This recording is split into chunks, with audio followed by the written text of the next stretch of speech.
This is Ari Koretsky, and welcome to Jews You Should Know, introducing the broader community to interesting and inspiring Jewish men and women making a difference in our world.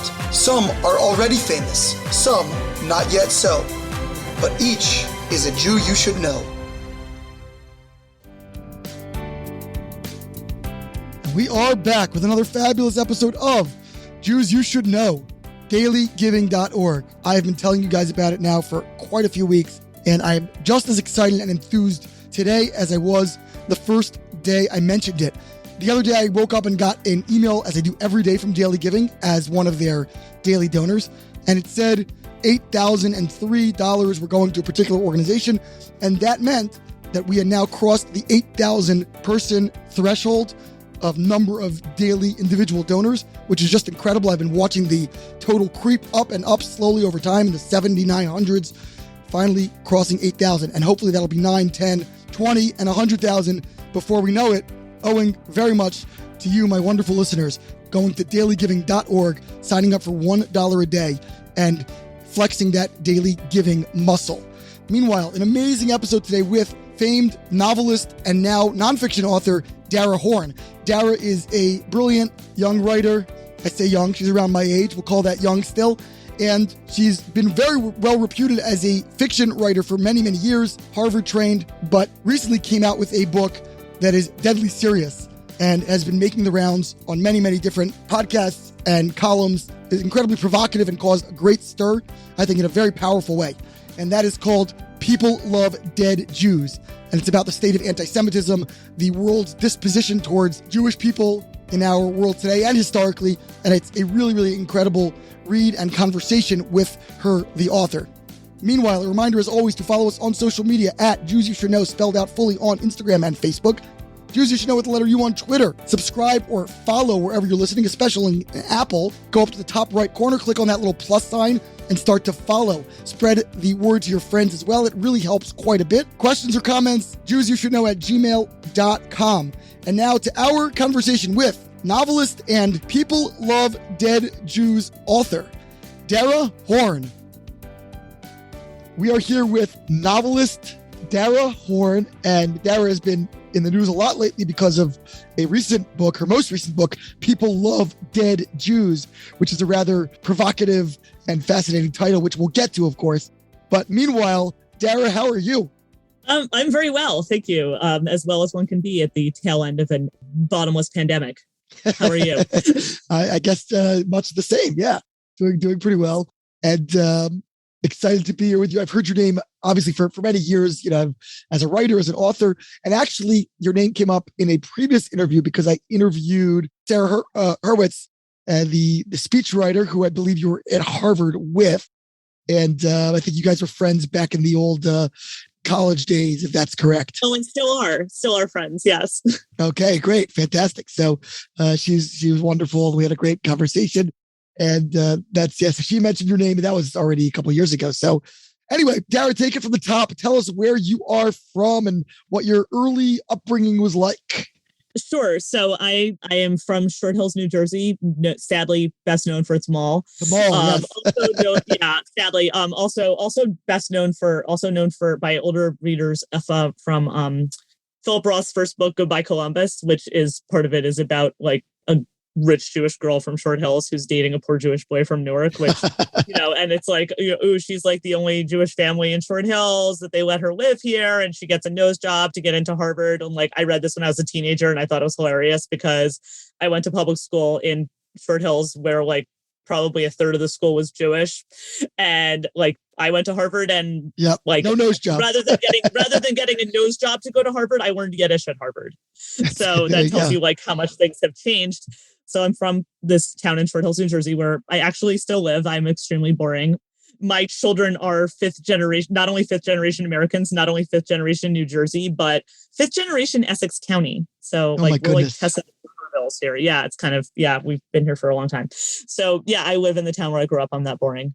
Are your parents still there? Do you still have a lot of family there? My parents are there. My parents have, thank God, 14 grandchildren, all of whom are like there's someone who's like the rebel who lives far away, like 40 minutes away in Westchester, but like everyone else lives like I live about 3 minutes from my parents. That's wonderful. I have 4 children. My sister has 6 children. She lives another, like, I don't know, 2 blocks away, but I have another sister who's, another 10 minutes away. Yeah. So it's a very large, I mean, it's almost like a Hasidic kind of vibe to my family with like. It's like a retro kind of like shtetl vibe. Yes. Yes. Like I said, we're retro. We're like Tessa and D'Urberville's like 5 generations in Essex County. And then also like I said, my parents have 14 grandchildren and we're basically all at their house every single day. So yeah. So this is where I grew up. I still live here.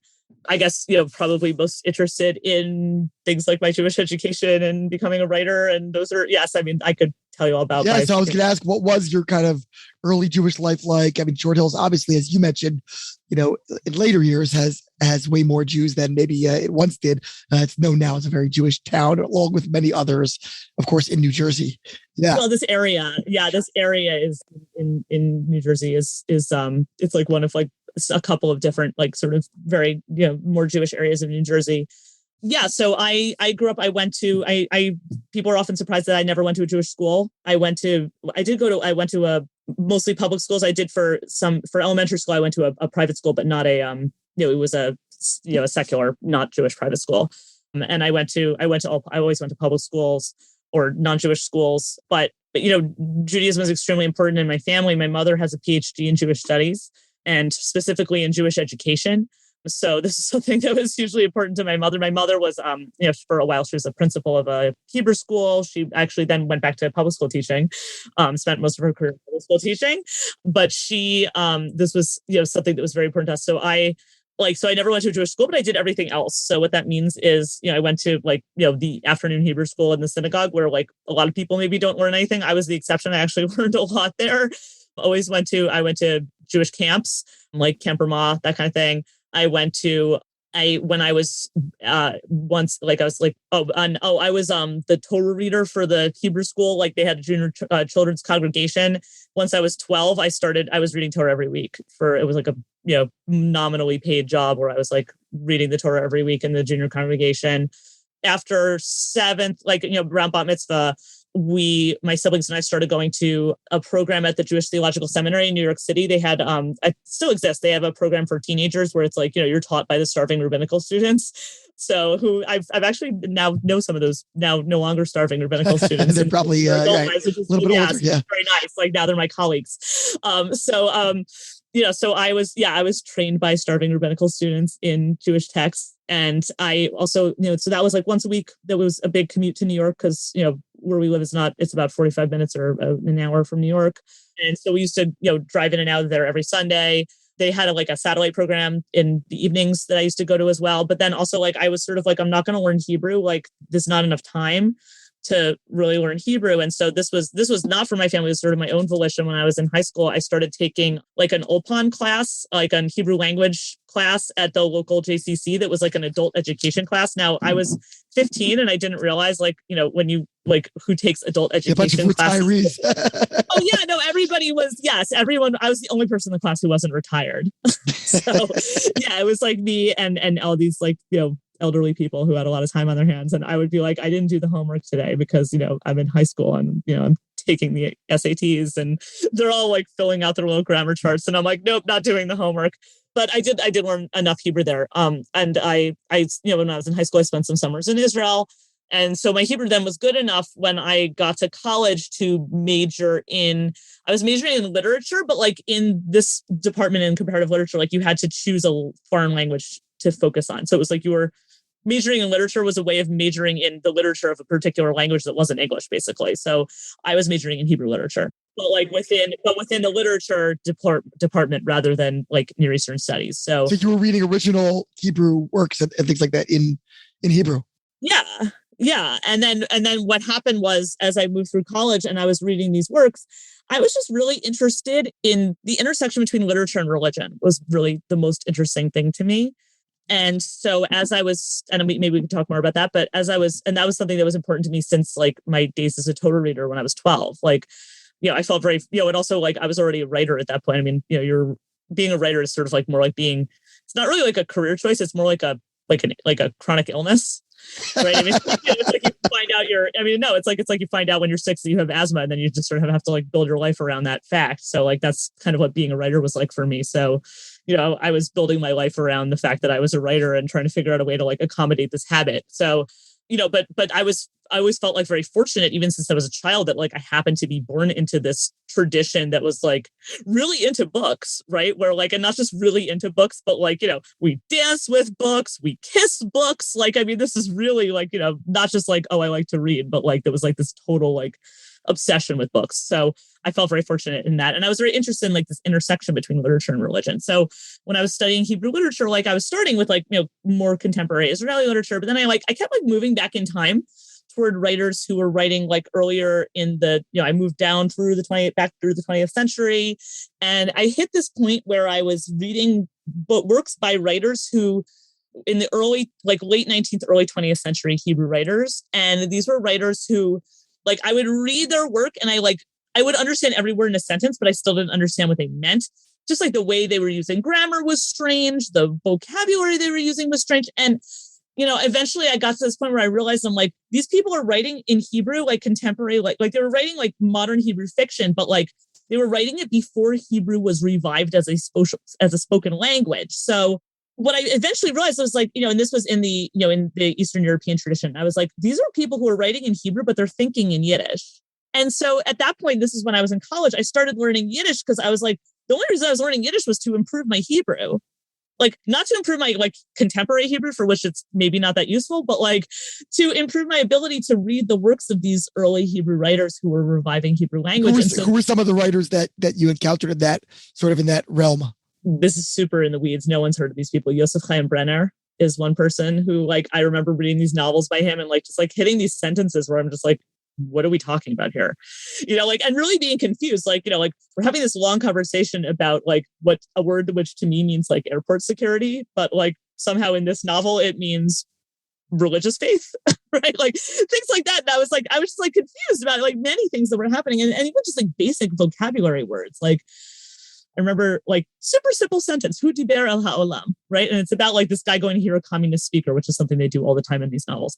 And it's like, Hu diber el ha'olam means like, it literally means he spoke to the world. And I'm like, okay, it's like, he's being poetic. Like, oh, he's speaking to the world. It's like, well, no, the word olam in Yiddish, it's the word oilam. It means the crowd. Like that's the word for the audience. The crew, right. And it was just like, it was just like every page there was like stuff like that where it was like I kind of understood what they were saying, but it turned out that I didn't really understand. So yeah, Yosef Chaim Brenner, Chaim Nachman Bialik is a poet. Sure. And the thing is, I'm like, so these poems, they have meter and rhyme, but only if you pronounce them with an Ashkenazi Hebrew accent.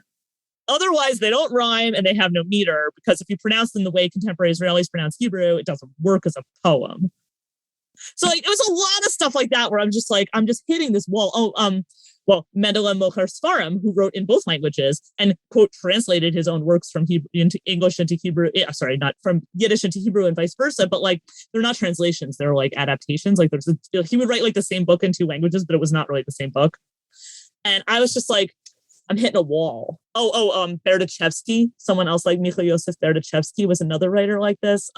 This is very deep in the weeds. I don't know how much I'm interested. I mean, this is like the early history of Haskalah. I mean, Feyerberg. I mean, these are like really like, Israelis haven't even heard of these people, right? I mean, maybe, Agnon, okay, people have heard of Agnon, but like, these are more interesting as figures in the sort of Haskalah movement and sort of if you're interested in, European Jewish history, more than. Yes. Well, but that's where it gets interesting, right? Because yes, there's the sort of beginnings of modern Hebrew literature that starts out as Haskalah, which is Jewish, the Jewish Enlightenment movement, which is like about 100 years after the other, the wider European Enlightenment movement.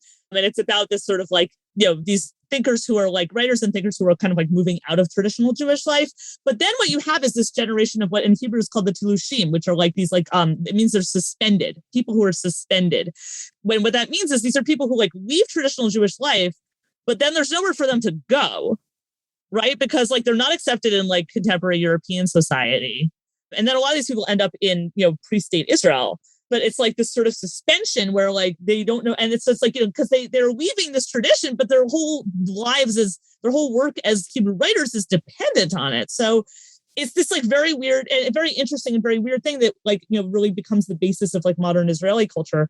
Anyway, so, but what happened was I started learning Yiddish just because I was like, I'm not going to understand these people's work if I don't learn Yiddish, because they're all thinking in Yiddish while they're writing in Hebrew. And then the problem was that I started learning Yiddish. And then I just like, was like, whoa, everything I thought I knew about Ashkenazi Jewish life was wrong. That was alarming to me.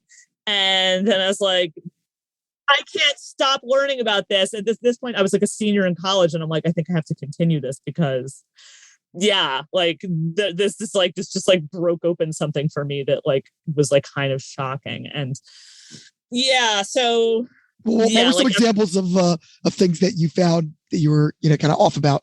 I was off about everything.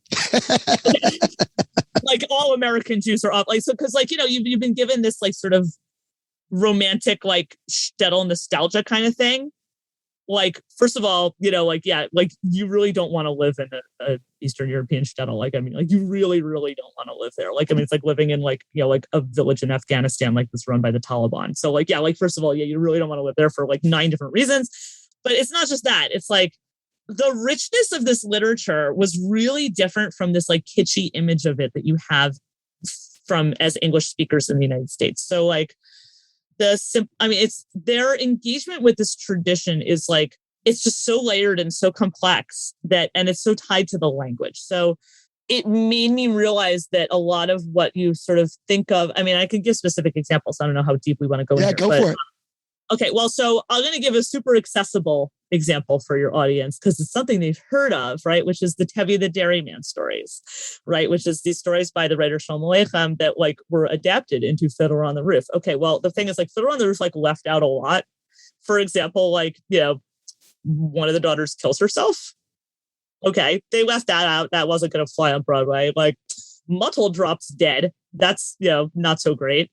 After, they have this wonderful marriage and they have like 4 children and then Muttle suddenly drops dead. And then we're back at square one. Oh, there's another daughter who like fulfills the father's dreams and marries a rich man and ends up in like a terrifying, emotionally abusive marriage. And then the guy loses all his money in the Russo-Japanese War and they end up as slaves in a New York City sweatshop. Oh, Golda drops dead. I mean, there's a lot. Oh, Chava comes back. Oh, Chava is abandoned by her non-Jewish husband and returns to her family. Also, in that episode with Chava, it turns out that she's kidnapped. It's part of a like it was treated on Broadway as like, oh, this is an intermarriage. Like that's not what's happening here. There was a plan by the Tsar Nicholas. I think it's the Tsar. I'm going to get this wrong. It's not Nicholas. I'm sorry. It's the Tsar Alexander III. He has this plan for how he's going to handle the Jewish problem in Russia. Did you know there was a Jewish problem in Russia? The problem is that there are Jews in Russia. Just spoiler alert. And the solution to the Jewish problem in Russia is we're going to kill 1/3 of them. Working on that. We're going to force 1/3 of them to emigrate. Thank you, Tsar Alexander III, because that's why I live here now for my family for 5 generations. That was when we left. That we were part of that plan. So kill 1/3, get 1/3 to emigrate, and force 1/3 to convert to Christianity. So one way they did that was by seducing young Jewish women, and luring them into these marriages where then they would, be forced to convert and then they would be isolated from their families. So that's what's happening in this story. Like, it's not like, oh, we fell in love and then like we have a more liberal view than you, Dad. That's not what's happening in that story at all. This is like part of it's a kidnapping plot. So, and she ends up at the end, she comes back. She's abandoned by the non-Jewish husband. She returns to the family. So like the message is like super clear. So yeah, I mean, so anyway, that's just like one. But what I'm not getting into and telling you this little plot summary, like the SparkNote version of this, is that like it's all about the language because he's constantly playing with these references to Jewish sources and in really complicated and interesting ways that unveils this like whole sort of like theology of the argument between the Jews and God. And it's this wrestling with God that goes through the entire book. And it's tied to the language because it's all these like very sardonic kind of puns with the language and biblical references and references to the liturgy and that kind of thing. So what it made me realize is like, a lot of what we think of as like, I think that there's a lot of anxiety in the American Jewish community about inauthenticity, right? That we have this idea that like some American Jewish life is somehow like is inauthentic or is like this like sort of like pale version of some like real Jewish life that happens like, somewhere long ago or far away or whatever. But like a lot of that, that feeling of inauthenticity comes from the lack of a Jewish language. because what I realized in studying this, it was in Yiddish and in Hebrew, is that like, all languages have this like archaeology of belief that's underneath the surface that native speakers don't even hear. Right. So, and it's like, like when you say to somebody in English, like, oh, it'll happen, we'll see, for better or for worse. Like, you're not thinking like, oh, I'm quoting the Anglican marriage ceremony, but that's of course what you're doing. Right. Or when you say to somebody, go the extra mile, you're not thinking like, oh, I'm quoting the Gospels, but like, of course you are, right? This is like Jesus says to his disciples, like, I will go 1 mile beyond where you've gone. Okay. So like this is this archaeology of belief, and it's irrelevant whether or not the speaker believes these things or not. It's just like something that is built into the language. It comes up every time somebody sneezes. Right. And, in Jewish languages, those references come from the Torah, they come from the Tanakh, they come from the Mishnah, they come from the Gemara, they come from the Siddur, they come from this whole edifice of Jewish texts going back thousands of years is where all those references are from. And there's this expectation for writers who are working in Jewish languages that like people are going to know these references, not because they have this amazing Yeshiva education, but just because like they're alive and speaking this language the same way that I can talk to you as an English speaker. And you've heard the expression for better or for worse. And it's not like you've heard it because you're participated in an Anglican marriage ceremony. It's because like, you're an English speaker who watches TV. So those kinds of references are just built into the language. I mean, you see them in Hebrew, and you see them in like, they're in contemporary Israeli Hebrew too. And they're in contemporary, like, you watch Israeli TV, you hear these references, and they're very glaring. And so, it's just because it's just part of the language. It's not even something that writers deliberately put there.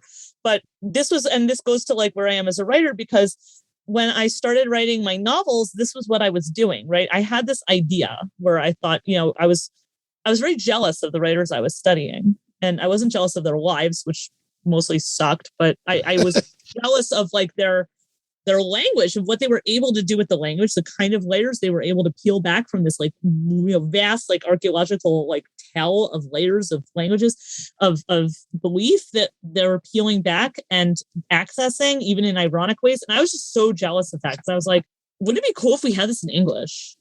Like, if you could write like Jewish literature in English that wasn't like Jewish because like, the characters are Jewish, or somebody in the book is eating a bagel or something. But like, that was like what made it Jewish was the language of the book and the way you were peeling back, and the way the story was structured on these like Jewish texts. And so that's what I've done but in a way that any English speaker can understand. So that's the challenge, right? So like, that was what I took on for myself with writing these. I wrote 5 novels like this. So I have 5 novels that are all really building on Jewish texts in ways that are accessible to any English reader. Right. So I was gonna ask you that when you're talking about the sort of this rabbit hole, right? Of this starting with Hebrew and then that kind of catapulted you over to Yiddish. The realization that understanding Yiddish deeply was really a function of understanding Judaism in some way. Did that require you to sort of bone up on your own Jewish skills in terms of, learning Talmudic texts or things like that in order to even just understand the references and those references that were taken for granted, as you say, in the Yiddish expressions? I had a pretty good Jewish education, especially for somebody who never went to a Jewish school. Never went to Jewish school, right?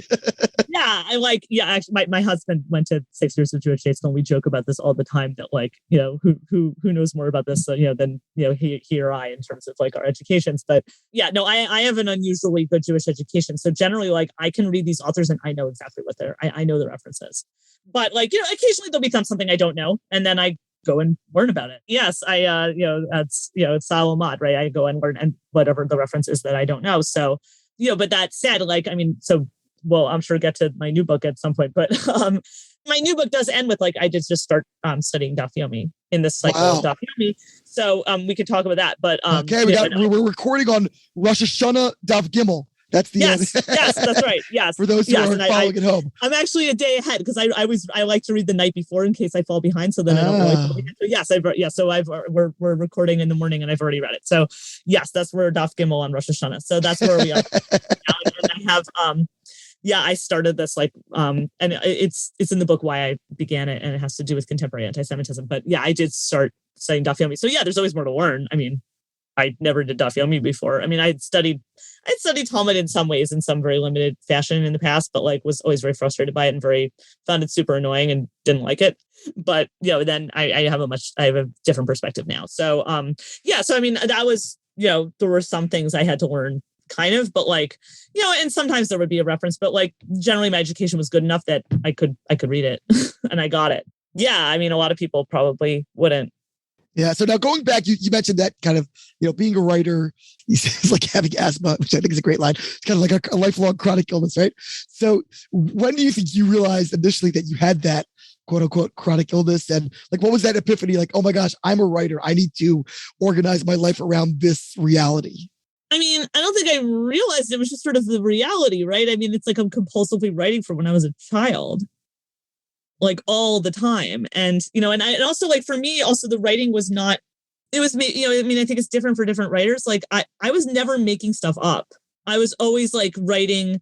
For me, well, let me put it this way. For me, it was not about like, oh, I realize I'm a writer and I'm making up these stories. That was not me. So there are people who do that. I didn't write any fiction until I wrote my first novel. And that was when I was 22 or 23. My first novel came out when I was 25. Wow. So I was in my 20s. Like I was not like a person who was like secretly writing short stories. What I was secretly writing was like just documentation.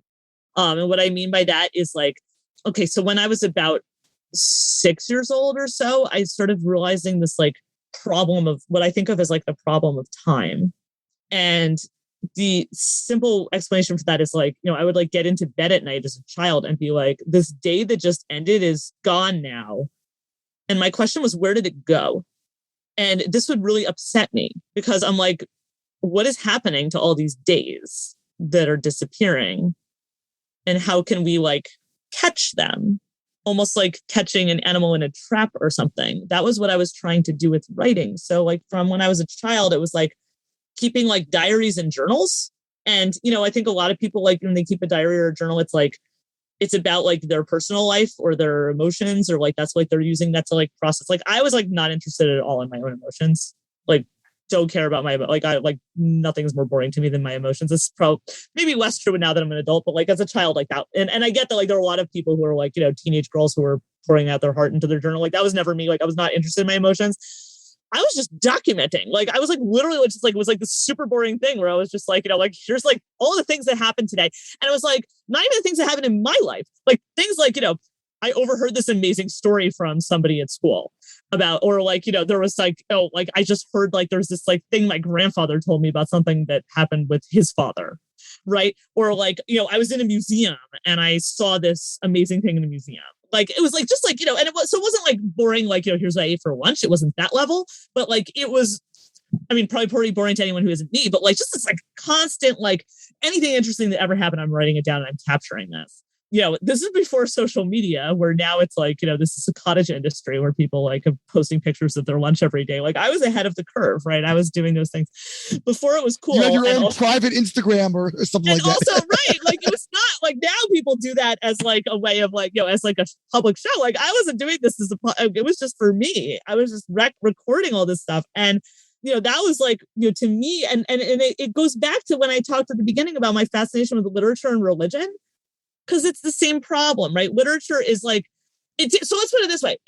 First of all, it didn't occur to me that this was weird, that I was like obsessed with this problem of like disappearing days and time, because I happened to be born into this tradition where I was like, there were like 3,000 years worth of people who also were obsessed with this problem. Right. And like, that's like the whole like design of Jewish life is around like reenacting the past. Right. Like, that's like all we ever do is like, we also were slaves in Egypt. I'm like, were we? I'm like, that helps me because that makes me feel better about like, I'm sitting here worried about like yesterday disappeared, but apparently like 3,000 years is like not only didn't disappear, but it's still happening. Right. Like I'm a character in it. Like that was reassuring to me. Right. Or like, we're all standing at Sinai. I'm like, I'm there. Like I'm standing. So like, this was like very encouraged in the tradition into which I happened to be born, was very set up against this idea of like oblivion of time. Right. Like it was set up around this like totally different premise of like how time works, even because it was like, instead of like this American idea of like time being like this linear. Like constant, right? Yeah, linear. It's cyclical instead of linear. Yeah. Yes, it was like a spiral. I wouldn't say a circle because that implies there's no progress at all. It's more like a spiral. Right. So I'm like stuck in this like long spiral, like in my religious life at home. versus like, in school where like, we're apparently like on this like big arc of progress that bends towards justice. I'm like, okay, well, I don't know that I see a lot of evidence of that, but sure, let's do that. And then, it's like there was like these two sides of my identity, of like this American side of my identity where you're supposed to, believe in this like linear concept of time. And there's this whole like American mythology that like, oh, it doesn't matter where you came from. What matters is, what you do with this opportunities the country gives you. That's the American dream. Like there's like that whole mythology. And that was like the American side of my identity. And then there's like the Jewish side of my identity where it's like, you were standing at Sinai, it wasn't just the people at that time who were standing at Sinai. It was like, all of their descendants, were standing at Sinai. So that's like the opposite of like the American dream mythology, right? Because that's saying like, actually the most important thing in your life happened thousands of years ago and there's nothing you can do about it, right? So this is sort of like the two sides of my identity that were competing here. And so, so that was like what made me a writer, was sort of this like drama of these two. I mean, and I wouldn't have described it that way as a child. Like now I sort of see it as this like very historical drama. And like at the time it was just like me like living my life, like going to school and then going to Hebrew school and like noticing that like the way we're learning about time and history are like completely polar opposites in these two contexts, but not having any language to express that as a child. And so, and that was how I sort of, or even as a teenager, and sort of realizing like, like I was sort of like, I'm interested in literature. I'm interested in the way religion undoes this problem of time. I'm interested in literature and the way that literature undoes this problem of time, without like having any words to say that. So I was like, I guess I'm interested in Jewish literature. And the problem is like, when you're like 14 years old in New Jersey in like, 1991, and you tell someone you're interested in Jewish literature, like they hand you a book by Philip Roth. And I was like, that was like not what I was looking for at all. Right. And that was like, so that sort of led, and, I was always looking for something deeper than that. So yeah. And then what happened was like, so I was constantly like documenting all of these things that were happening to me, not even were happening to me, but that were like things that I found interesting, something I read in a book, whatever it was. I was also extremely fortunate in that I was born into, first of all, a Jewish family that cared about this tradition and that indulged my interests in these problem with time and offered me a solution. But also very extremely fortunate in that I was also born into a family that was like obsessed with education, but also like obsessed with travel. And this was something like growing up, my parents like used to take, I'm one of 4 children, and they would take us on these trips where like, like not like just places like where you might think to take 4 kids, like, I don't know, Disney World, but like places where you would of course take 4 kids, like, Cambodia or like, Peru. Like it was like not a vacation unless everybody had to get a shot. Right. Like, before you got on the plane, like, there was always like, some sort of malaria pill that you had to take before you would get on a plane. And like, this was like something that my parents did, and like, to this day, I don't kind of really understand why, like when I was growing, like my siblings and I always used to joke that like maybe they're spies because it didn't really make sense. But like, this is something like, we used to do. And, my parents also like figured out that they had to like have some kind of strategy to like keep us from beating up the flight attendants on these long haul flights. And so they were also encouraging us to keep these journals of these trips. And at one point we went on a trip it was in 1992.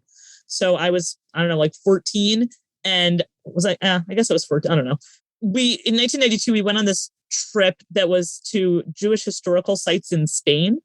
This was the reason I mentioned that it's 1992 is because it was the 500-year anniversary. Yeah, 500 years. Expulsion of the Jews from Spain.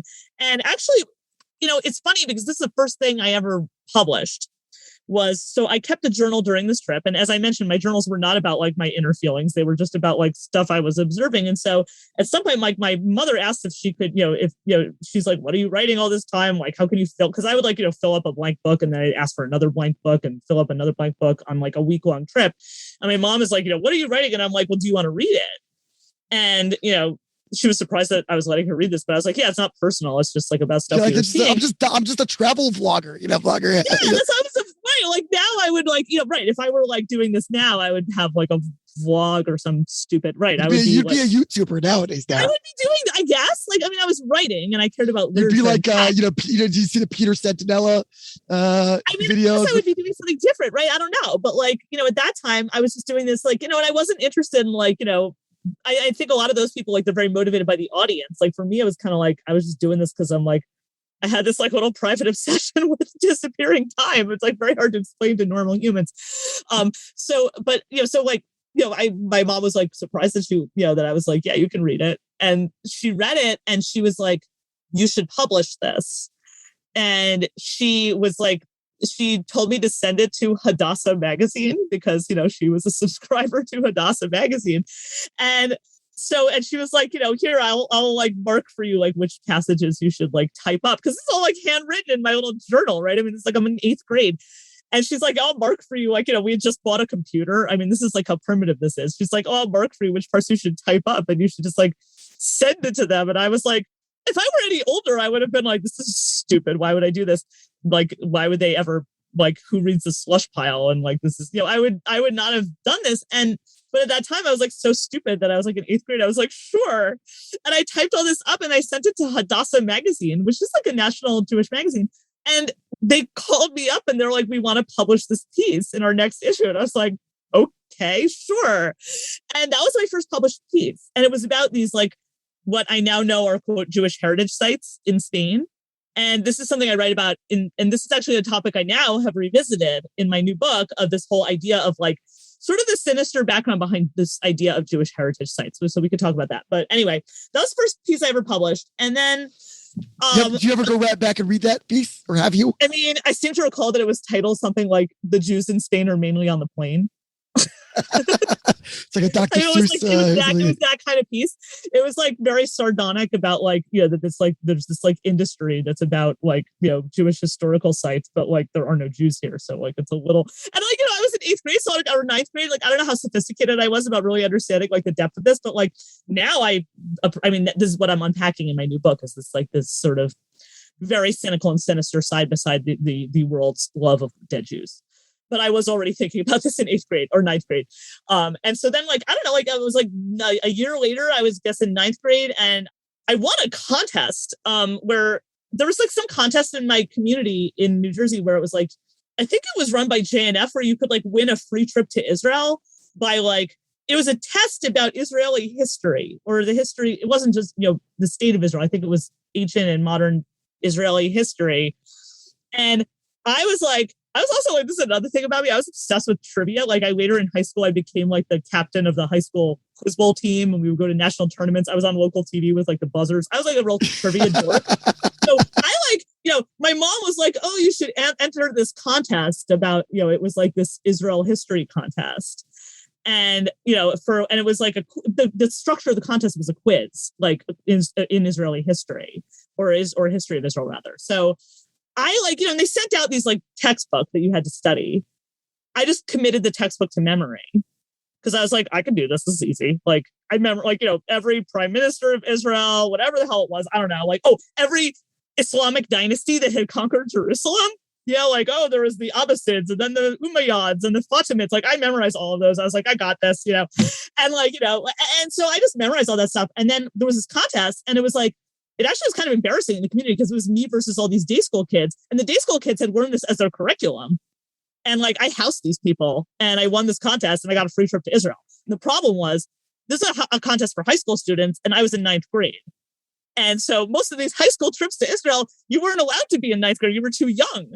So the only one I could find that would take me was a trip called March of the Living, which like you go to Poland for, and even that one, I think I had to lie about my age, or I don't think I was supposed to be in 9th grade. I think maybe my parents convinced them to take me because like I had won this free trip and they're like, and I think it even stipulated it had to do with that year. It's like before birthright and all that. So I won this contest and, and it was like I said, it was embarrassing to the community because like I wasn't a day school student, but also like it was also embarrassing because there was nowhere to go, even though I had won this contest.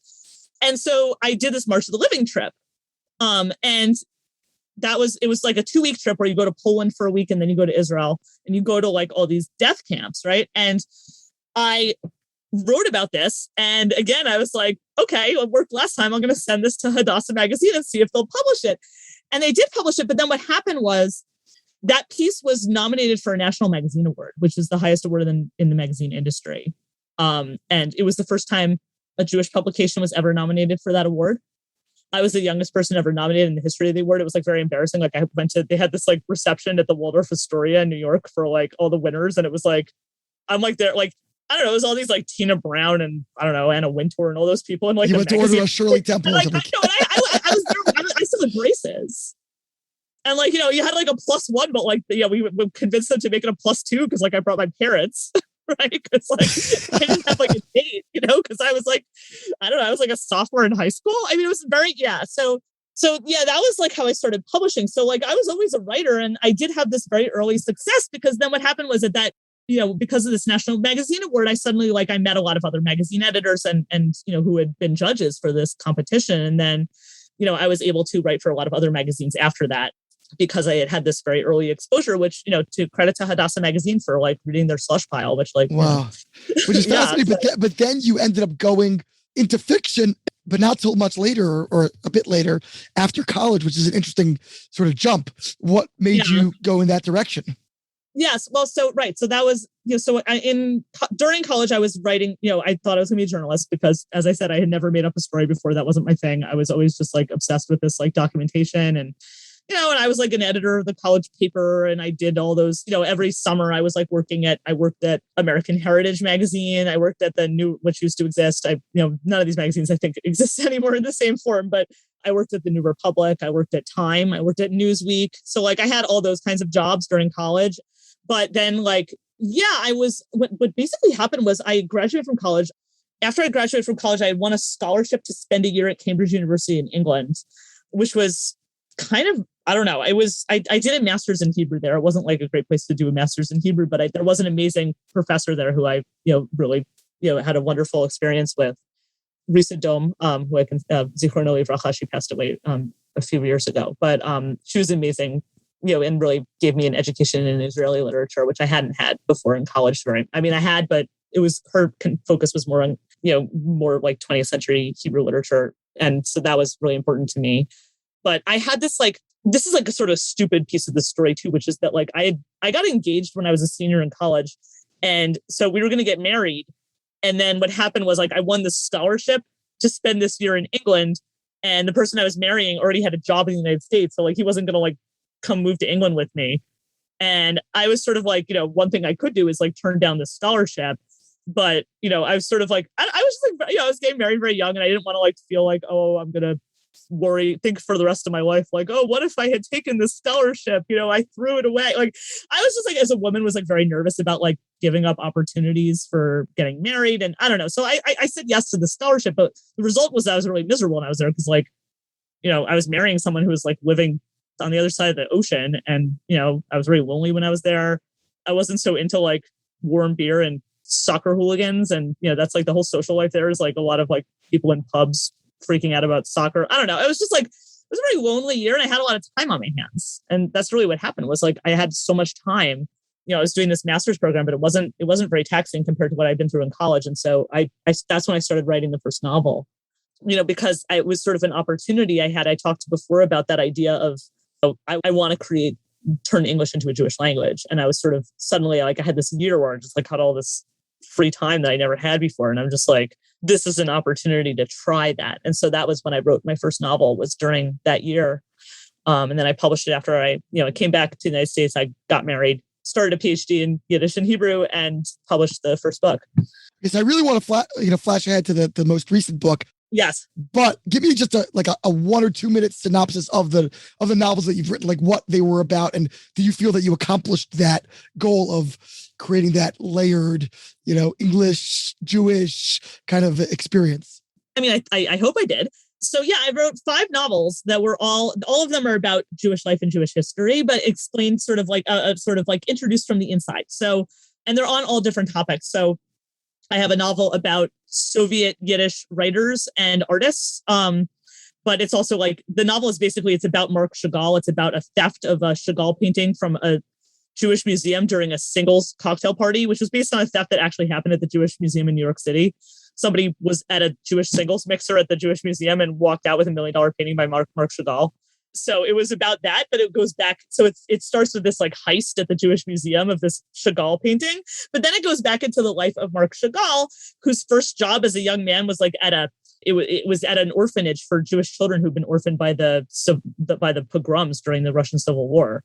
And at that orphanage, he taught with like all these Yiddish writers, and these Yiddish writers all ended up being executed by Stalin. So I sort of, so the novel goes into like, it's like, it has this contemporary story that's about an art heist at a museum, but then it like goes back in time, and it sort of goes into this story of like and it asks this of art and forgery, and it asks this question about like, what makes a piece of art worth saving, right? Because these Yiddish writers' works were not saved, and Marc Chagall is like, all over the world. So that's one of the novels. That's a book called The World to Come. I have a novel about Jewish spies during the American Civil War, which is also based on real people. That's a book called All Other Nights. Starts with an assassination at a Passover Seder where they poison the fourth cup of wine. But it is based on a real story, and it's based on real figures in the North and the South in the American Civil War. I have a novel about my most recent novel is a book called Eternal Life. It's about a woman who can't die. It's about a woman who's she's 2,000 years old. She's living in contemporary New Jersey, but the reason she's 2,000 years old is because of a vow she made in the ancient temple in Jerusalem. And then the temple was destroyed and she has no way to get out of this vow. And so and there's like this mechanism where people around her don't know that she's living this eternal life. Like she like ages through a normal lifetime. And then there's a mechanism where she basically starts her life again at 18. But she's like, she's living. And so it's about this woman who everybody just thinks this is like grandma in New Jersey, but actually she's like lived this 2,000-year-old life. And there's this kind of adventure where one of her grandchildren is involved in like life extension research at Google and is sort of like figures out that there's something weird about Graham. But then it, of course, goes back into her life in ancient Jerusalem and the decisions that she made that really are the decisions that the Jewish people made in terms of like that this was this calamity of the destruction of Jerusalem, and how did Jewish life survive that calamity and essentially, sort of become immortal.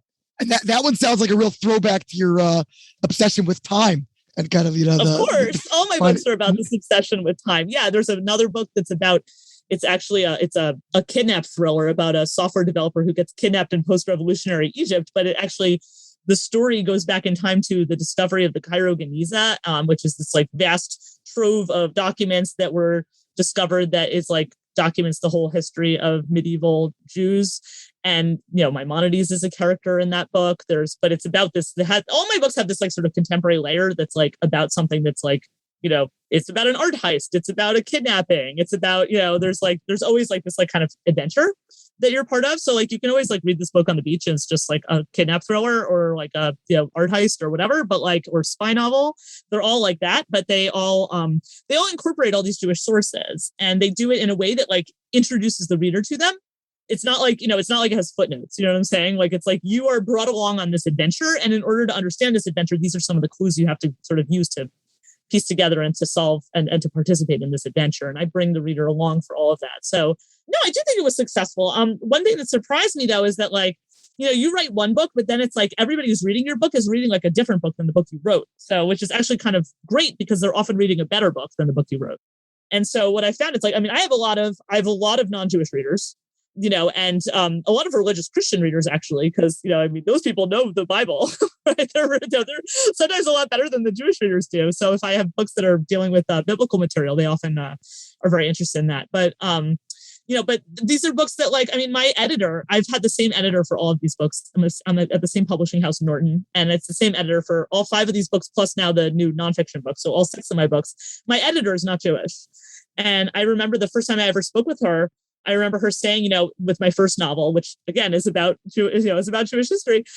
My first novel, she was like, I read this book and I felt like I was reading about my own life and my own family. And she said, I feel that way. And she says, for me, it's like, being Italian American, feeling like I'm from this like majestic culture, but that like I'm sort of separated from it by like, a language I'm not like using every day. And like, every version of that culture that's here is like this like kitschy stuff that I don't want to be associated with. Right. But like, there's this like richness to it that is not being appreciated here. Right. And she said, feeling like, she's like also like being like a lapsed Roman Catholic. I felt like, again, it's like I'm part of this majestic religious tradition that it's meant so much to so many people. And I feel like I can't fully embrace it as a modern person, but it has this long shadow. And it's like, how much of it do I want in my life? She's like, I just felt like I was reading about my own life. And I think that's true. Like, literature is about communication, right? It's about being able to like, that it's about curiosity and empathy about how other people live and other ways of being in the world. So that's what has happened with all my novels. Yeah, so let's tell me about this latest book, which has a very provocative title. People love dead Jews, and it's been all over the news. And I've seen you're on the Tikva podcast and a number of other. I saw a Federation conversation going on. So there's been a lot of buzz around this particular book. What is it, first of all, and where did it come from, and what was your goal with it? I am sure, as a listener, you are familiar with The Forward, the long-standing Jewish publication. Well, The Forward has a new podcast called A Bintel Brief, based on the long-standing advice column in the paper.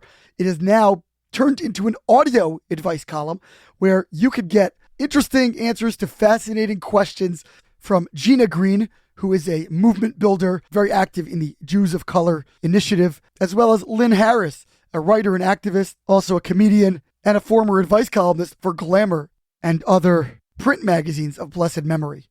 A Bintel Brief, Bintel, is the word Bintel, brief. Give it a listen on Apple Podcasts or wherever you get your shows. Sure. So, yeah, well, people love dead Jews. Everyone's like, oh, it's a very provocative. I mean, they're like, it's a disturbing title. I'm like, it's not nearly as disturbing as the stuff inside the book. Right? Because that's like, if you're uncomfortable, that's the intent, because this should make you very uncomfortable. So this book came from so as I mentioned, I've always written novels. I always just my whole career, I've been pushing back against the idea that Jewish identity was defined by what other people did to the Jews. I used to, at my public events, about my novels, I used to always ask the audience, how many people here can name 4 concentration camps? And probably a lot of people can do that. But then I asked the same people, how many people here can name 4 Yiddish writers? 80% of the people murdered in the Holocaust were Yiddish speakers. This is an extremely literary culture, famously literary culture. Why do we care so much about how these people died when we don't actually care about how these people lived? Okay. In a sense, I used to always ask this question to people. I don't think I appreciated how naive I was at the time, in that there is the perverse role that basically dead Jews play in the world's imagination was something that was I did not fully appreciate. And that's what this book is really about. So the title comes from the first chapter of the book, which was originally a piece I wrote for Smithsonian Magazine. This happened in 2018. Smithsonian Magazine approached me and asked me to write a piece for them about Anne Frank. And I just remember getting that request and feeling this intense sense of dread, because I was like, wow, I really don't want to write about Anne Frank. And then I'm sort of the logical thing to do would have been to turn this assignment down. But I'm a writer, I'm not a logical person. I don't do things that make sense. So I was like, why don't I want to write about this? This is interesting. Because one thing I've discovered in 20 years as a writer, or 20 years as a published writer, more than that as a writer in general, or more, over my many years as a writer, what I've discovered is that the uncomfortable moments are where the story is, right? Whether it's in your imagination, whether it's in your experience, whether it's in your reporting, the uncomfortable moments are where the story is. So I get this request and they're like, oh, we really want you to write this piece about Anne Frank. And I'm like, oh God, why do I have to write this piece about Anne Frank? And then I'm like, this is interesting. Why don't I want to write this? And then I remembered a news item I had read about something that happened in the Anne Frank Museum.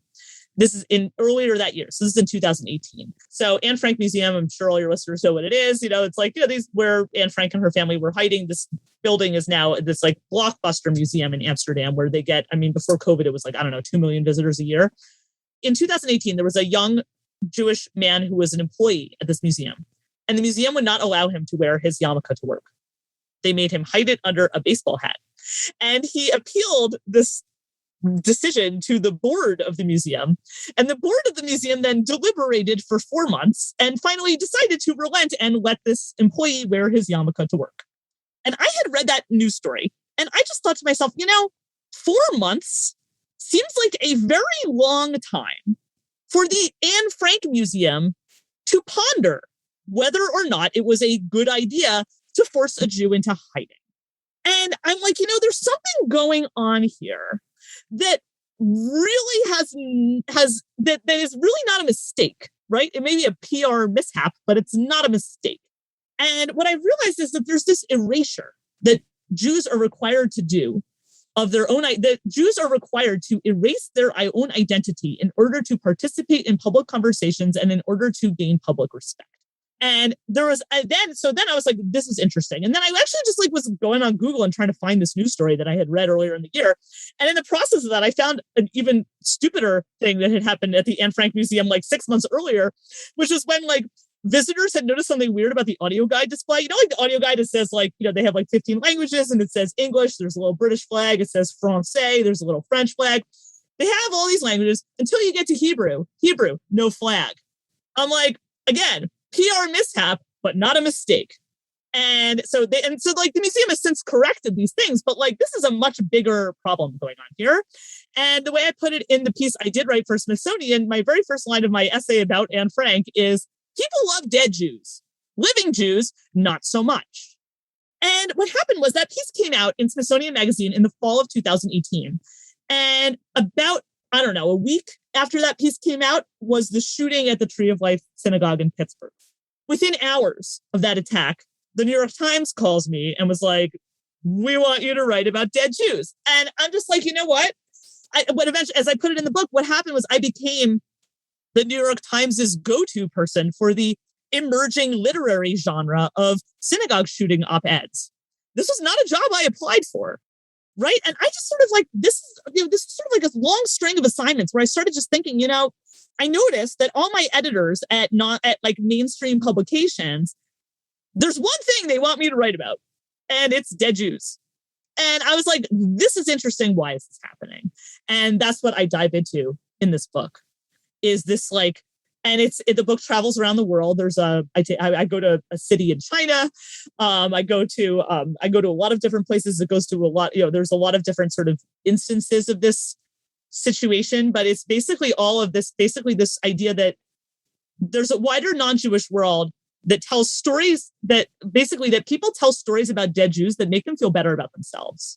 And that's sort of what I'm aiming in this book to expose, and also to really get clarity about it, because I think that it's very hard to talk about because it's very rarely articulated, is this way that Jewish history is exploited in a way that erases living Jews. So what do you mean that people tell it to suit themselves or to make themselves feel better? For example, I mean, I guess we're dealing now, we've seen in the news about Poland and their laws that they've come up with about, what you're allowed to say, what you're not allowed to say.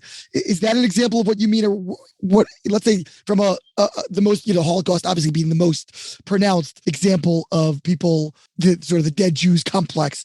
What would be an example there of where people are trying to assuage themselves and maybe erase their guilt?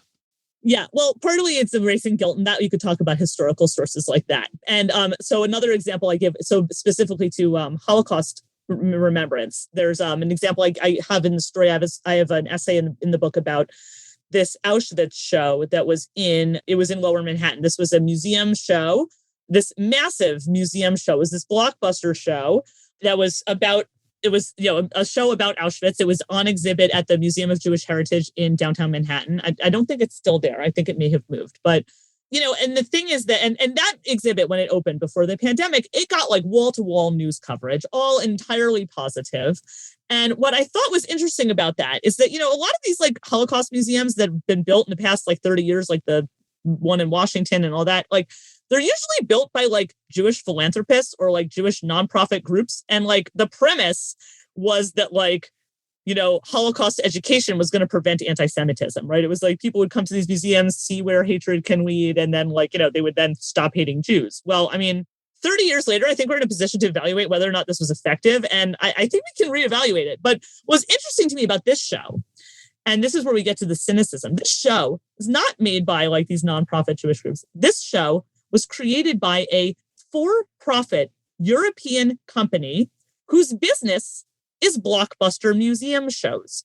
So if you have lived in any major city in the past 15 years, you will be familiar with their most successful show, which was the Bodies exhibit. This was a show that was like, they took cadavers, which later were revealed to have been procured from the Chinese government, which is pretty disturbing. And they had these bodies that they apparently got from the Chinese government, which they then like cross-section and dyed and in colors and posed in different ways. And like, was teaching people about anatomy and science. Their other blockbuster show that's internationally successful is a show about the Titanic. As I put it in my piece, This is, of course, not a disaster porn company. It's an education company. Who could argue against education? I mean, I'm here to argue against education because I went to this exhibit, and this is the thing, as I put it in my piece, I'm like, the Auschwitz show does everything right. It's made by world-class historians, it like corrects every minor flaw in every like other Holocaust exhibit I've ever seen. And it made me never want to go to any of these shows ever again. Because what you see is like, you get to the end of that. I mean, there's so many things that are bothering me about it, but like you get to the end of that show and they have like survivors talking on a loop about how people need to love each other. And I'm like, I was just so enraged getting to the end of that show, being lectured by this exhibition about love. The Holocaust didn't happen because of a lack of love.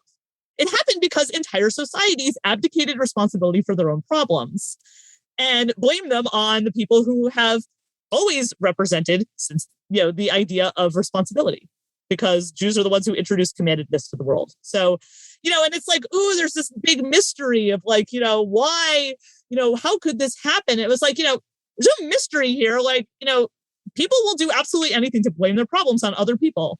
Full stop, the end. And it's like, it just was sort of like, there was just this, like, it was this cynicism of like this for-profit company taking the deaths of these millions of people and using it to make this like Jesus bumper sticker of all you need is love. And it was like, and then I just like stood there and I just thought, I'm a person with a PhD in Yiddish literature. I cannot remember ever reading any survivor literature in Yiddish that says that all you need is love. Like when you read survivor literature in Yiddish, they talk about their destroyed 100 centuries old Jewish communities. They talk about the loss of a Jewish language, right? They talk about like the destruction of 1,000 years of European Jewish civilization. That is not relevant here. Here we're like turning dead Jews into a happy lesson about humanity. So very similar with the way that Anne Frank's memory is used, right? So you have this like, the most famous line from Anne Frank's diary is this line where it's like, I still believe in spite of everything that people are truly good at heart, right? This is the line that's like plastered on the wall of the museum. It's like on the book jacket of the book. It's like, this is like the line that inspires us, right? By which we mean, what do we really mean by that? We mean it flatters us. It makes us feel forgiven for these like, lapses of our civilization that lead to piles of murdered girls, right? It's sort of like this, a murdered Jew has offered us grace. Right. Which, maybe sounds familiar. And it's sort of like, the problem with this idea is that like, the reality is so much simpler. Anne Frank wrote that line about people being truly good at heart 3 weeks before she met people who weren't.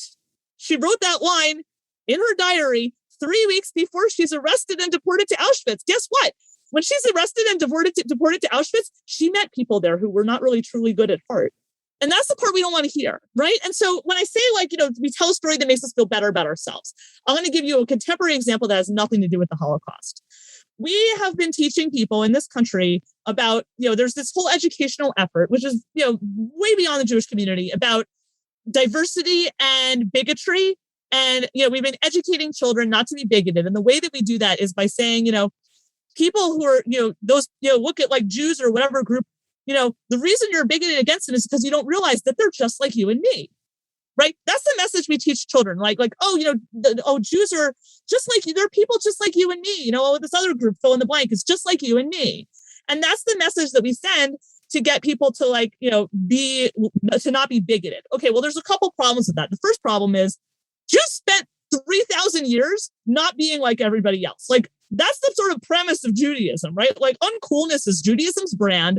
We've been uncool for 3,000 years since we started worshiping a bossy, unsexy, invisible God, right? Like, this is what we were never doing whatever. We were never wanted to be just like the idea, like, oh, Jews are just like everyone else. The whole premise of Judaism is that we're not just like everyone else, is that we're questioning what everyone else is doing, right? That's the whole premise of Judaism. So that's the first problem. The second problem is, it allows you to continue to be bigoted as long as you are being bigoted against people who aren't just like you. So the example I'll give of this, it was a contemporary example, is, I was asked by the New York Times to write about the shooting at the Tree of Life Synagogue in Pittsburgh, a liberal synagogue where people have, wear regular haircuts. I was asked to write about this shooting at the synagogue in San Diego, which was a Chabad shul, but the people who were shot were not Chabad. Okay. Yeah. Okay. You know what I wasn't asked to write about by the New York Times? the shooting in Jersey City, which was a Sutmer grocery store where somebody went and blew away these people. Then, and also the Muncie stabbing, where somebody walked into again, right before the pandemic, walked into a crowded Hanukkah party with a 4-foot-long machete and started hacking people. Okay. I was not asked by the New York Times to write about these attacks. And what I found fascinating was I read the news reports on these attacks on the Hasidic community. I could not find a news report about these attacks that did not say something derogatory about the community being attacked in the process of reporting the attack. Like you read about this, in Jersey City, they're like, well, this Jewish community, they moved into this area, this was part of, they're gentrifying a minority neighborhood.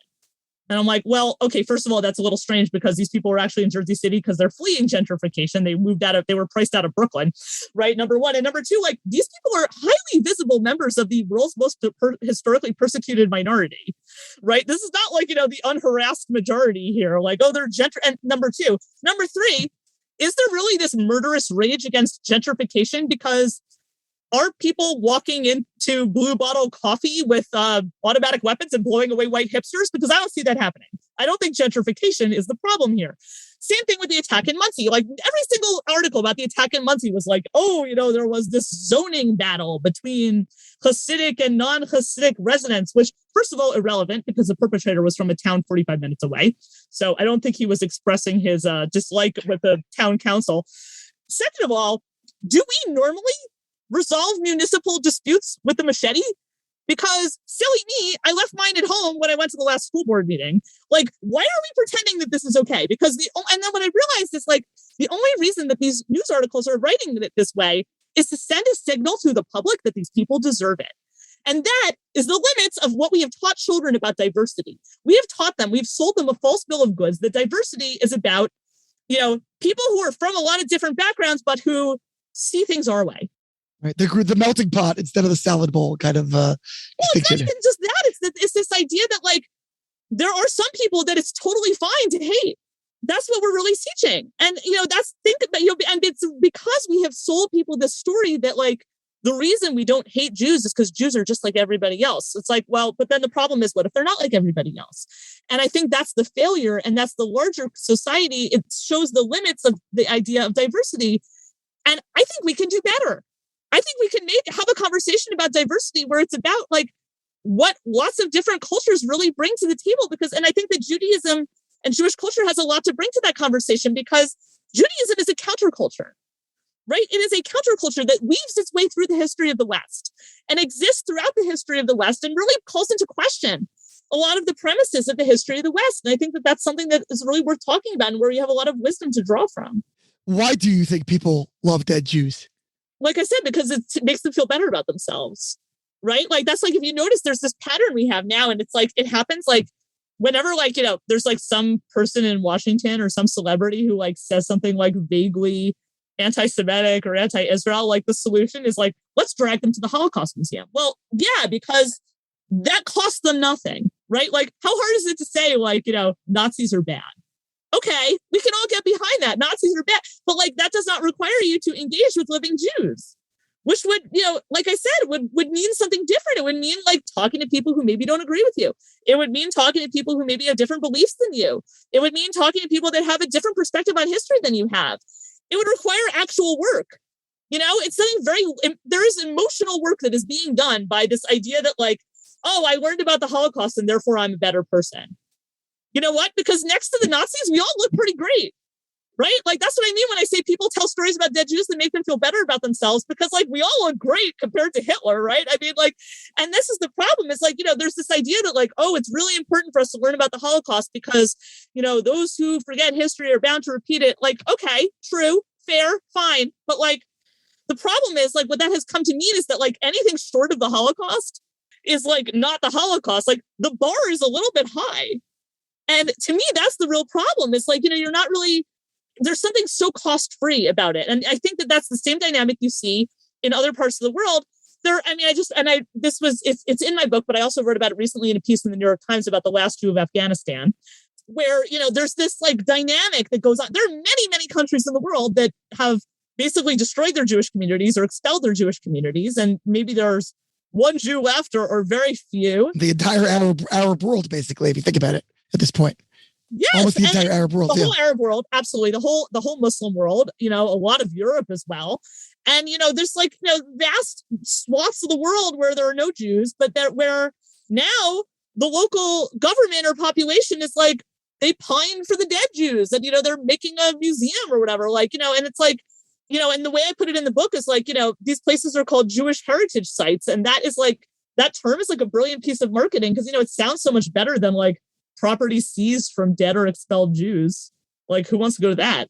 Right. So, but like what you see when you go to these places is like they're, and look, some of these places, and I said this in my New York Times piece and I say it in the book, are maintained by like sincere and learned people with like huge research and profound courage. And bravo to those people. I have nothing against this. I'm not claiming that like these Jewish historical sites should be put to seed or something like that. That's not what I'm arguing at all. I'm arguing that there are better and worse ways to do this. And there are serious ways to do this and cynical ways to do this. And I think that when you go to the cynical ways to do this, I think we can demand better. What's the response been like to this? The book, have people, pushed back? Have you hit a nerve with many people who are disturbed by your sort of rocking the boat on this question? I haven't had a lot of people who I've actually been pleasantly surprised. I was expecting a lot of like trolling and that kind of thing. I haven't actually had that. What I have seen is I've gotten an enormous amount of mail from readers, from Jewish and non-Jewish readers, who have been like, you articulated something I felt my entire life and I never had the words for it. Thank you.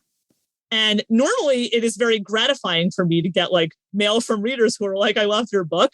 I have to say in this case, it's like, it's nice that people are reading my book and appreciate it. But like, it's upsetting because it really means like, this was not in my head. Like this is every single person is thinking this.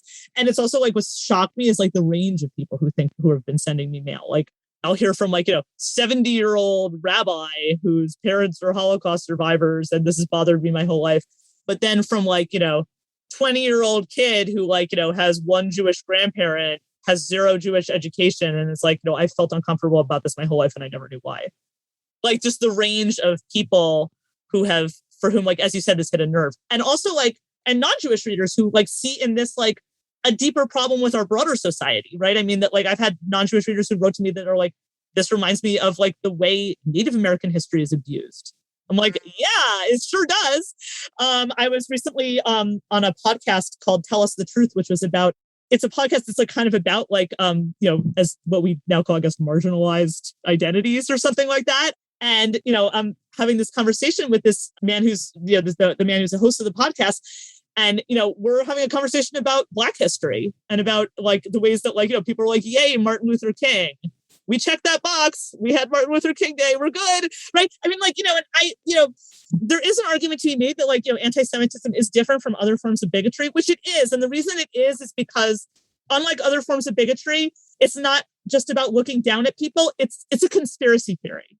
Right. Anti-Semitism is a conspiracy theory. And that's why it sort of has a larger impact on societies that goes beyond just Jews. So that is a meaningful difference between anti-Semitism and other types of bigotry. But what I've really encountered with this book is that how similar it is to other types of bigotry. It really isn't that different.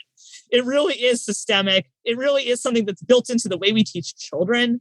And it's been very shocking for me to sort of see that. And also in other parts of the world, I remember getting mail after my piece about the last Jew of Afghanistan from Afghans who are like, yeah, this is the problem with the Taliban is this is un-Afghan because Afghan society was always this mosaic of people from lots of different beliefs and cultures. And it was always this colorful place that was from, and diverse. And that's what's been eliminated, right, is the diversity. And I've heard from many different types of readers about this. And it's really, I mean, like I said, it's always nice to have people like your book, but in this case, it's I kind of wish fewer people liked this book. Has writing this book changed you in some way? Just delving into this incredibly cynical and almost maddening reality. Has it shaped your own Jewish identity in some way? It's made me braver because it's made me aware of how much we self-edit, right? And that we self-edit all the time. And, it's not just in open ways of self-editing where it's I'm going to put my yarmulke on. I'm going to wear a baseball hat under this yarmulke while I'm at this like campground in Wisconsin. Like, it's not just that. Like, it's not like guilty as charged, Dara. Yes. Like, yeah, I don't think anybody who wears a yarmulke on a regular basis has never like put on a baseball hat. Like, yeah. But like, not just that, it's much more subtle ways that we edit ourselves.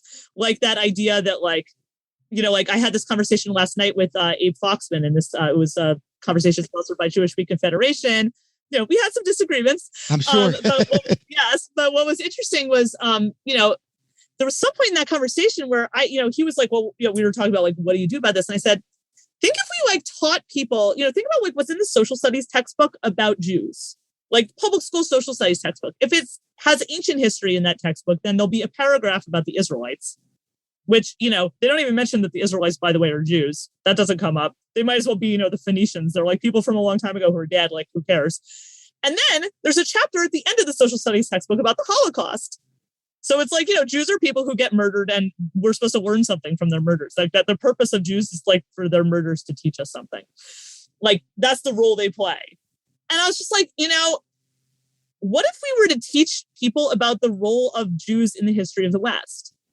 Right? Like, because I'll tell you that, like, you know, one thing that happened in my family that, like, in our public school district in sixth grade, they do ancient civilizations in social studies. And each of my kids, as they've been through sixth grade, has had this conversation with me where at some point during the year, they come home from school and they're like, you know, I'm learning about all these great civilizations in school. We learned about ancient Egypt. We learned about ancient Babylonia. We learned about ancient Persia. We learned about ancient Greece. We learned about ancient Rome. We're learning about all these amazing, you know, contributions and achievements of these great civilizations. But at home, for each of these great civilizations, we have a holiday about how they tried to kill us. So, Mom, I'm confused. Are these great civilizations or are they not? And I'm like, yes. This is the interesting piece. And it's very similar to the way we're right now in this like conversation we're having about race in this country, about reevaluating the way we think about American history, like including that counterculture it would upend like the way we think about the history of the West. And there was a point in this conversation where I was speaking with Abe Foxman, who, you know, was the head of the Anti-Defamation League, spent, you know, 50 years in advocacy. And I was like, I think that we should be teaching Jewish history as part of the history of the West, instead of just like, you know, having this chapter at the end of the book that tells people about the Holocaust. And he was like, oh, you know, that's really too big an ask, you know, because like, you know, there are all these other groups. We're so small. And I'm like, why are you erasing yourself? Why are you erasing yourself? Because we're not so small. We're the foundation of Western civilization. Most of the world follows a religion that's based on ours, right? Like you can't understand the history of the West without understanding Jewish civilization. It's the basis of all of Western civilization. This is not like a small thing. This isn't like, oh, there's a few people. This is like, you know, and also like all of civilization has a lot of ways to find themselves against Judaism. So like, let's talk about that. Like, and then he's like, oh, that's such a big lift. And I was like, it's not but like somehow like, you know, your years of advocacy got them to put this Holocaust curriculum into the school curriculum. We did that. Like, we can do this. Like, we can change this conversation. It is something we can do. Well, maybe that just proves your point. People are willing to put the Holocaust in there, but not the living contributions, you know, of the people. Yes. I mean, I think that unfortunately I might be right about my thesis as expressed in the title of my book, which is that people want to tell the story that makes them feel better about themselves, right? That's what's the story they want to tell, because otherwise it upends everything you thought you knew about the world. Like it ruins everything. Like another very small example I'll give, which is not in the book, like I talk about like including Jewish history in the history of the West. Like think about like what you learn about literacy in school, right? You learn about the history of literacy. You learn about like that, like before the printing press and before technology, you know, before the printing press and before the Industrial Revolution, like nobody knew how to read, right? Only like the clergy and the nobles and the royalty knew how to read. But like, you know, it was impossible for poor people to learn how to read until the printing press made it possible in the Industrial Revolution. Well, the problem with that is that in Jewish culture, you had universal male literacy since ancient times. Like, you know, poor kids in rural 8th century Libya knew how to read. So like, you know, because, you know, it turns out that actually what you need for universal literacy is not wealth or technology. You just need a culture where people think reading is important. That's what you need. So like, you know, if you were to include that story, that like that just sort of undermines everything you thought you were learning about, like, oh, technology, progress, blah, blah. Like, that's the problem. And I think that's one of the reasons, like, people don't want to include this, first of all, because they don't know, but also, it kind of ruins everything if you know those things, because you realize this larger failures of civilization, because you realize what could have been. Yeah, it makes people can feel guilty by contrast and realize that their own inadequacies, and it sort of dispels their own excuses for shortcomings. And when you look up against it, and that's what you said earlier, that as I think Hitler himself had said, that Judaism crime against humanity was inflicting consciousness, in the world. And in a sense, yes, the conscience of the world, people don't always want to face up to that. No, it's like, people like really like, that's like, like, it's not like a mystery why the Holocaust happened. The Holocaust happened because people abdicated responsibility for their own problems and wanted to blame their problems on somebody else. Like, the thing people are most afraid of is responsibility. And unfortunately, the whole basis of Judaism is responsibility. Yeah, just in closing, because we've gone on so long, tell us about your podcast that you referenced to me off air before we got on, because it sounds really, really interesting. And I think it's sort of related to the latest book. Oh, it's completely related. Yeah. So I do. Yeah. So for your listeners who obviously enjoy listening to podcasts, I have a podcast called it's called Adventures with Dead Jews. And it is not the same as the book. It's telling different stories that don't appear in the book, mainly because they were way too weird to be included in the book. But it's very much on the same theme. So, I mean, I have episodes like, I actually just like, for example, there's an episode that's about the movie Schindler's List, revisiting the movie Schindler's List, which Spielberg made simultaneously to making the movie Jurassic Park. And in that episode, I sort of kind of compare the two movies, and they're amazingly similar, and sort of talk about like, what is the role, like, what does it mean to like insert the story of the Holocaust into like this Hollywood narrative where you have to like have a happy ending?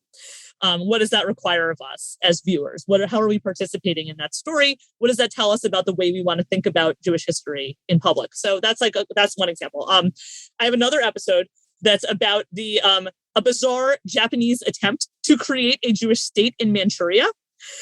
This is something that, like, I have a chapter in my book about this Chinese city in what used to be called Manchuria in northeastern China that was built by Jews. So this is like something that like I couldn't fit it into the book because it was like way too weird. It's literally about these like Japanese military officers who like read all this anti-Semitic literature and believed it, and were like, ooh, these Jews are like diabolical and controlling the world. How can we get a piece of that? And they were like, here's what we need to do. We need to like create our own Jewish state so that we can like exploit their diabolical brain power. Like, I could not make this up, right? It's like the most bizarre thing. So, I mean, they sent somebody on a fact-finding mission to Palestine.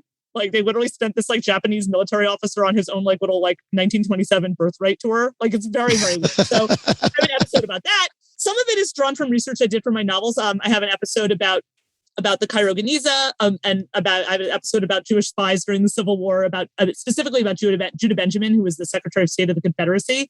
I have an episode I'm dropping tomorrow that's about this 1947 movie that swept the Oscars in 1947, was like massive box office hit called The Gentleman's Agreement. That's about, it's an anti-Semitism movie. And I tie that back to sort of like the history of what makes Jews acceptable in the West, and sort of like what kind of bigotry we're okay with fighting against. I have an episode about a Soviet Yiddish actor, who sort of like was promoted to the skies by Stalin during World War II and traveled the world raising money for the Red Army. And this very horrible fate that he ended up meeting in the Soviet Union. So it's like, yeah, it's a lot of like bonkers stories that are like, and I will tell you that the tone is, I mean, it's like the book, but it's funnier. The production team, they chose the background music by listening to all the background music from the TV show Curb Your Enthusiasm and tracking down those composers. So that tells you something about the tone. So yeah, so there's the book People Love Dead Jews, and then there's the podcast Adventures with Dead Jews. So two different sets of stories. Dara Horn, novelist, recent nonfiction author, now podcaster, and profoundly thoughtful Jew. Thank you so much for joining us. Thank you so much for having me. And just a final reminder to join me, along with almost 8,000 other people, as a daily donor to dailygiving.org. You will be thrilled with yourself for days, months, and years to come. Dailygiving.org, proud sponsor of Jews You Should Know. Please join me in signing up right now. This has been Ari Koretsky on Jews You Should Know. Please visit us at JewsYouShouldKnow.com and subscribe at iTunes, Stitcher, or wherever you consume podcasts. Find us on social media at Jews You Should Know. If you'd like to become a supporter of this podcast, we would greatly appreciate that, and you can do so by visiting patreon.com. That's patreon.com/Jews You Should Know. Finally, if you have enjoyed this podcast, please leave us a review so that we can continue to grow and introduce many more people to Jews You Should Know.